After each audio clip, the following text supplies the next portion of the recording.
Okay. I'm saying that a lot. Does that make sense? I'm going to stop saying that now because it all makes sense, right? Okay.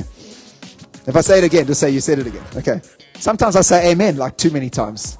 Today is like, does that make sense? I'm saying that now. So help me, Eddie. The more we tap into him, the more we want to tap into him. Does that make sense? In the new covenant, it's not geographical, it's spiritual. Does that make sense? Wherever we go, we carry the kingdom. Does that make sense? We are making disciples. And that's the kingdom advancing. Does it make sense? Jesus' rule, Jesus' reign produces a church. And the church preaches the kingdom. Does that make sense? Everything else doesn't count, just dust to dust, ashes to ashes. Does that make sense? Because that's the one thing that actually counts. Everything else doesn't count, just dust to dust, ashes to ashes. Does that make sense?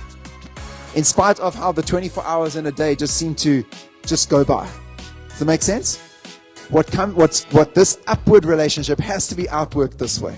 Does it make sense? We don't help the weak, but we end up being a stumbling block for the feeble and the weak. Does that make sense? You choose to hold back so that you're not a stumbling block. Does that make sense? And it just gets weird, and there aren't two of us in this relationship. Does that make sense? There are certain things that are just not worth breaking relationships over. Make sense? I am committed to you. Does that make sense? I just said that makes sense again.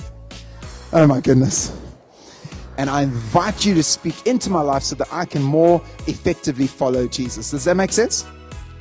Bringing up what happened the last time isn't forgiveness. Does that make sense?